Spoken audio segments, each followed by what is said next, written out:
Hi, everybody. I wanted to provide some video feedback, kind of an overview of the module 10, which we did, which was the spreadsheets exit slip and all that good stuff.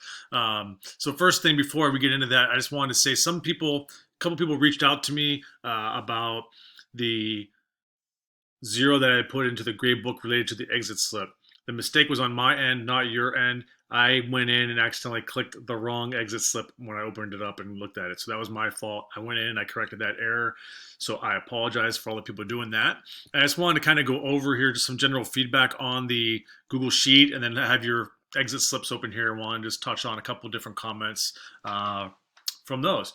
So first of all, on the grade book, I thought you all did a pretty good job in the sheet. It's a lot of really good ideas, different charts, and different ways in which you can utilize this. You'll see I made some comments on your videos. One thing to think about working on in the future is always make sure you pay special attention to what the requirements are for an assignment. Quite a few of you had either the wrong published URL or you were missing an assignment. You only had 4 assignments. You didn't have all the grade columns, things of that nature. So always make sure you go back and check that. Now, you might not always utilize Google Sheets for a gradebook in your actual teaching classroom because, let's face it, you're going to have an automatic gradebook or a gradebook that your school district is going to utilize. And GradeQuick is one that pops up in my mind. So maybe you don't necessarily utilize these spreadsheets for a gradebook, right? But there's other things that you would do with them. So for instance, you looked at it already with the Google Forms, how you can use Google Sheets to look at data from your class. The second thing is, when I was teaching, I was in charge of the Model United Nations. I was the faculty advisor for that. And we had an MUN event every year. And we would have to make sure, okay, who's paid, what schools have paid, what people from those schools have paid, what people from my school has paid already or not. And we would utilize Google Sheets to do that. And we would actually publish the spreadsheet so that everybody could go in and take a look at it. So it wasn't just for grading, right? Or maybe you're tracking a specific student behavior, or you have a reward system in your class that you utilize. So find different ways to use Sheets. You can also make Google Maps, make Google Maps using Google Sheets as well. So some feedback related to the questions that you still had that are here on the exit slip. So just go over a few of these with you. How can you utilize Sheets in a lesson? So there's a bunch of different ways. As I talked about, you can have, for instance, Google Sheets could be utilized to make maps in Google Maps. Maybe that could be social studies, that could be English. There's a bunch of different things you could utilize that with. Mathematical equations. Maybe you're teaching students about mean, median, and average, and mode, and all those things. Maybe have them conduct some sort of experiment and keep track in a Google Sheet. Or maybe they're monitoring somebody's behavior, or they go to a public setting and they watch behaviors, for instance. I'm just trying to think of different ways here off the top of my head.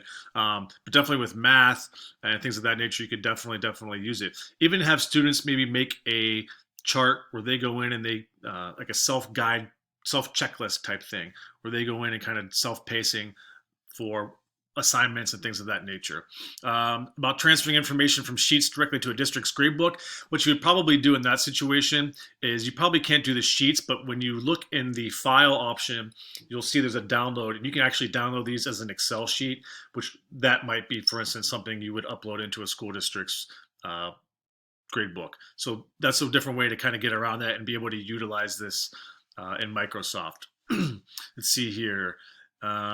Is there a way to get the score so when you input the student's grade, it calculates the percentage automatically? So I'm not sure if you mean based on the total number of points, for instance, if that's what you mean. But there are some different formulas in there in Sheets that you can utilize that will give you automatically the average across the board and across the class. One person here asked if I use Google databases to keep track of student grades. I do not in this class, but as I mentioned, I've used it for Model United Nations. I did a ticket where I would give students tickets for like positive reinforcement in the classroom. That would be an example of how I would use this. I would keep track of that. Or again, students who had paid or hadn't paid. We took a field trip once. I was teaching a photography course at a K-12 school, and we took a photography field trip where they could go and do that. Who brought back permission slips, who paid, who hasn't paid, all those things. So you can use those for sure. Let's see here. Excel is similar to this. It can do basically the same exact thing, that's for sure. So a couple of people asked about the Google Sheet looking differently when it was published versus when it was just on their desktop or on their computer. I'm sorry, like the normal URL. So one thing that maybe to think about here is um, editing it and changing it, but also sometimes you have to give it up to about 5 minutes of time before the published version will switch. So you can make a change in the document and it won't show up on the published version for a few minutes. So that could be something there. And then another thing you could do is if you're still having that issue, reorganize it, unpublish the Google Sheet or whatever document it is, and then republish it again. You can see that in the publish to the web option that you see there. Is this the best program to keep track of grades? The best program for that is one that you don't lose track of. And usually, like I said, the school district will give you one, but I always like to have a hard copy. I did have a situation when I was teaching at a school where we had a student actually pay off somebody in the technology department to change their grades. And I remember coming into to work and looking at the grades of the class and was like, how did this person's grade literally just go up like 8 points? And then I asked another person who had already talked to somebody else, and then it came out that, yeah, they got busted. So not good. Other platforms available for grades.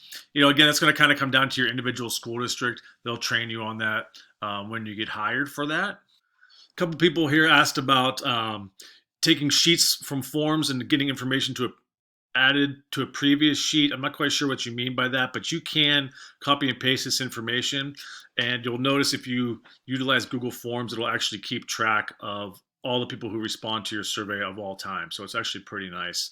A couple people here also asked about, do you use this or share with everyone in class? That's going to come down to you. Maybe you group work, for instance. I've also liked to utilize Google Sheets sometimes for rubrics. I touched earlier about the field trip and Model UN, how I would publish that and share that with everybody so everybody can see it. So it does make a difference, holds people accountable. And there definitely are, the last question here I want to touch on was, are there templates available for online gradebooks? There are definitely templates out there. Go and find them. The key is simplicity. Don't go crazy with this. Make sure you have a copy of it. I also like to keep a paper copy, a hard copy, just in case something ever crazy were to happen. But again, it's going to come down to you, and a lot of this depends on what grade level you teach. If you're middle school, if you're high school, if you're elementary school, um, and personal preference. Really, really, truly, truly. So thank you for your feedback. I see here I had 4 people that indicated out of 21, so about 19%, that indicated that the module contained clear and easy to follow expectations, but only gave it a 3 out of 5. So if there was something out there that you saw that was confusing to you, please feel free to let me know. If it was the tutorial, if it was the directions themselves, let me know. And most of you definitely have indicated, all but 2 of you indicated that you were, or they were 4 out of 5 on understanding the material. And same thing when it came to using spreadsheets in your teaching. So hopefully you found this productive and something that you can utilize. And if you have any questions, please feel free to reach out to me related to this. Moving forward, you have the next module, which is Universal Design for Learning Principles and an interactive poster, which you will create. That's not due until the end of week 13, which is, let me check my calendar, April 19th. So enjoy Easter, enjoy spending time with your family, especially with everything going on right now. Stay safe, stay healthy, and talk to you soon.